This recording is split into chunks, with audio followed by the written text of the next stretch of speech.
शुरुआत से शुरुआत करो।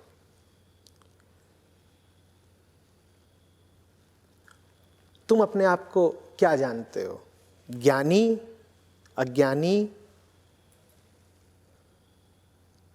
बोधयुक्त, अजान, क्या? तुमसे पूछा जाए कि तुम्हें सत्य का कुछ पता है तो क्या बोलते हो? नहीं पता। ठीक। तुम्हारे घर वालों को कुछ पता है?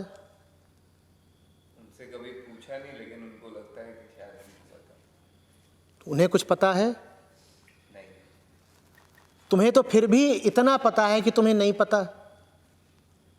उन्हें क्या इतना भी पता है कि उन्हें नहीं पता? नहीं। तुमने इतना तो करा कि तुम्हें नहीं पता, तो तुम यहां आकर बैठे कि शायद कुछ पता लगे।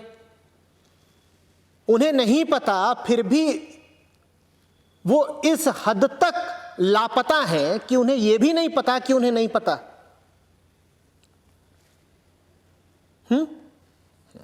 तो हम ऐसे लोगों की बात कर रहे हैं। हम कैसे लोगों की बात कर रहे हैं? जिन्हें नहीं पता है कि उन्हें नहीं पता। जो इतने बेहोश हैं कि उन्हें यह भी नहीं पता कि वो बेहोश हैं। उत्तर मिल गया? अब ऐसों की बात को तुम बड़ी गंभीरता पूर्वक पूछते हो कि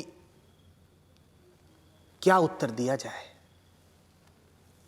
ऐसों की मांगों का पालन करोगे या उनकी मदद करोगे, उनको उपचार दोगे? बोलो। तुम्हारे घर में कोई बच्चा है, चलो बड़ा है, वो नशे का आदी हो गया है। तो दिखने में तो लग रहा है बहुत बड़ा, जवान हो गया है बिल्कुल, पर लत क्या लगा रखी है उसने? नशे की। और दिखता कैसा है? बिल्कुल बड़ा, जैसे कोई भी और वयस्क दिखता है उतना बड़ा दिखता है वो, पर भीतर ही भीतर उसको नशा लगा हुआ है। अब वो तुमसे मांग करता है दिन रात। जो आदमी नशे में होता है वो मांग करता है कि नहीं करता है? अब वो आदमी तुमसे मांग करता है दिन रात, तुम उसकी मांग पूरी करोगे या उसका उपचार कराओगे? उत्तर मिला? जब जानते ही हो कि जो लोग तुम पर तमाम तरह की मांगें रख रहे हैं वो खुद नशे में हैं, तो तुम्हें उनकी मांग पूरी करनी चाहिए या उनकी मदद करनी चाहिए? और जो नशे का गिरफ्तार हो गया,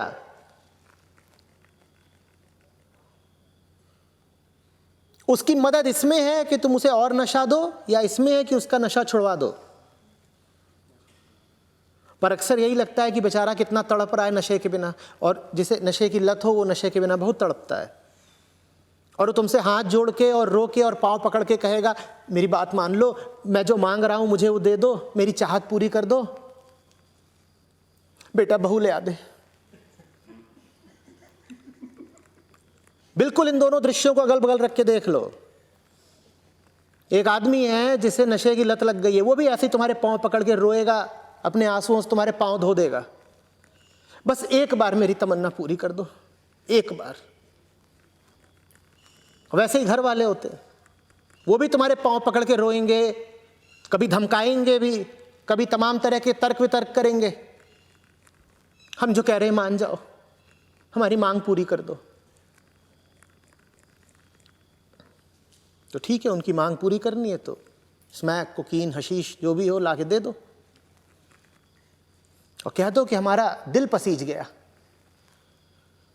इतना रो रहा था कि मानना ही पड़ा। और जिसको लत है वो भी तुमसे ऐसे ही बात कर सकता है कि क्या तुम्हारी कोई जिम्मेदारी नहीं मेरे लिए? मैं इतनी कशिश से, इतनी संजीदगी से, इतनी भावना से तुमसे मांग कर रहा हूं कि मुझे कुछ ला दो, ला क्यों नहीं देते? क्या मेरी इच्छाओं की पूर्ति करना तुम्हारी जिम्मेदारी नहीं है? वो तुम्हें तुम्हारी जिम्मेदारी याद दिला रहे हैं कि हमारी इच्छाओं की पूर्ति करो, यही तुम्हारी जिम्मेदारी है। तुम्हें उनकी इच्छाओं की पूर्ति करनी है या उनका इलाज करवाना है? इलाज करवाओ।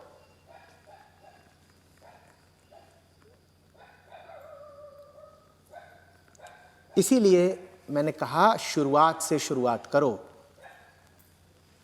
जब मुझसे ये प्रश्न करते हो कि घर वाले, दोस्त यार, नात रिश्तेदार, समाज के लोग हमसे इस तरह की मांगे करते हैं, उनकी मांगों का क्या करें, तो पहले मुझे ये तो बता दो कि ये लोग तुमसे जो मांगे कर रहे हैं, ये लोग हैं कौन?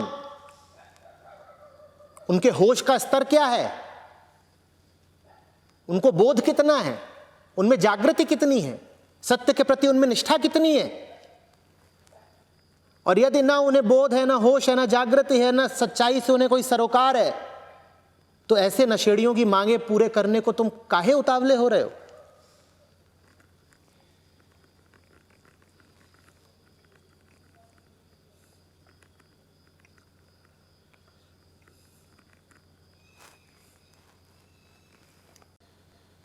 तभी तक उतावले हो रहे हो जब तक तुम खुद बेहोश हो। जैसे जैसे तुम जगते जाओगे वैसे वैसे तुम्हारे लिए असंभव होता जाएगा बेहोश लोगों की मांगों पर चलना। तुम्हें कहां दुख है, कहां दर्द है, तुम कहां पर भ्रम में हो,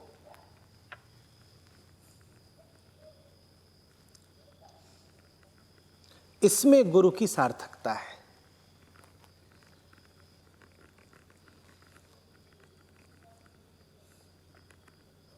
गुरु शब्द के, आचार्य शब्द के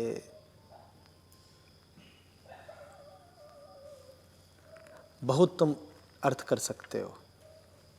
उन अर्थों से तुम्हारा काम नहीं चलेगा।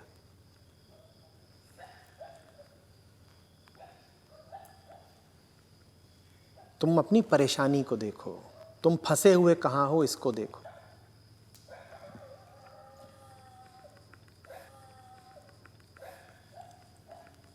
जहाँ तुम फंसे हुए हो वहाँ से तुम्हें जो मुक्ति दिला दे वो तुम्हारे काम का।